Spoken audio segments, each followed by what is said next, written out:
So I've already covered Marcus Grönholm's 2001 title defense.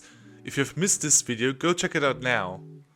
After his miserable 2001 season, Marcus was determined to reclaim the title he lost, and he did it in a dominant fashion. From 14 rallies, he won 5 of them, scored 4 more podiums, 3 second places and 1 third position, and he was a consistent point scorer that year. Everyone else that year was wildly inconsistent, including his biggest threat, at least until Finland, Colin McRae, who even switched his co-driver with 2 rounds remaining, and the eventual vice-champion Petter Solberg, who was suffering from a lot of technical gremlins in the first half of the season. Thankfully, he won his first ever rally after beating 4 driver Marco Martin at the Wales Raid of GB.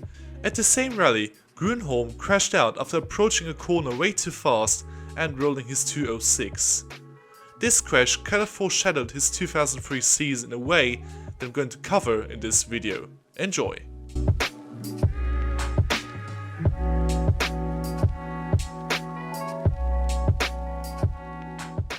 The season traditionally kicked off in Monte Carlo. Normally not that good on this event, it came as a surprise when Grönholm took the lead of the event after the first day, winning 3 stages in the process.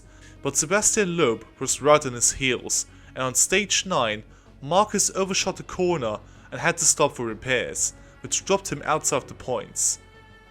Despite this setback, he would be unbeatable at the next round in Sweden, winning his first rally of the season, but things would go downhill again in Turkey, as he lost his power steering on stage 3, basically destroying any hopes of a decent points finish.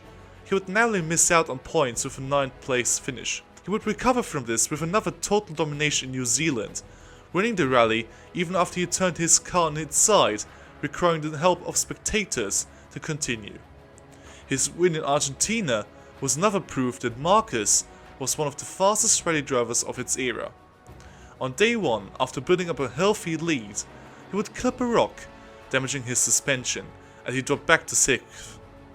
He would then proceed to win 9 of the remaining 15 stages, and he would climb back up the leaderboard to win his 3rd rally of the season, also moving up to 2nd place in the Drivers' Championship, just 2 points behind the ever-consistent Richard Burns.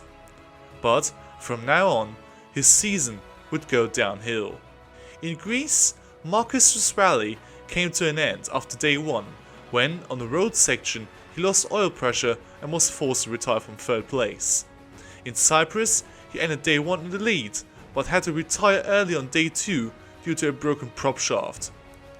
Germany was much better for Marcus, as he would finish in 2nd, only 3.6 seconds behind the tarmac ace Sebastian Loeb.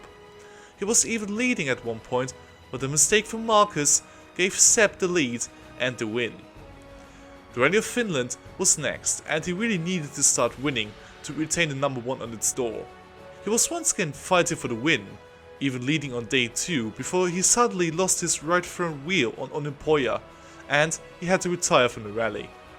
Australia was next, and once again Marcus was leading on day 1, but as would become a theme in 2003, disaster would strike him on day 2, as on stage 8 he enters an uphill hairpin too early, beaching his car in the process.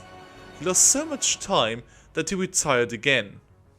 This basically meant that Marcus was out of championship contention, which was ultimately sealed at San Remo when, on course for a podium finish on his least favourite surface, he overshot the corner and crashed into a stone wall, losing a wheel, and he once again retired.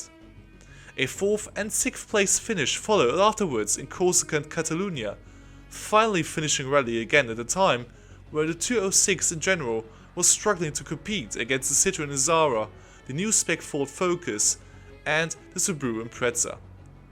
At the season finale in Wales, Grönholm had a decent start to the rally, being 4th out of 2 stages, before once again losing a wheel after clipping a stone, once again retiring from the rally, effectively costing Peugeot the manufacturer's crown against their French rival Citroën, closing off a disappointing season in 6th place overall in the Drivers' Championship.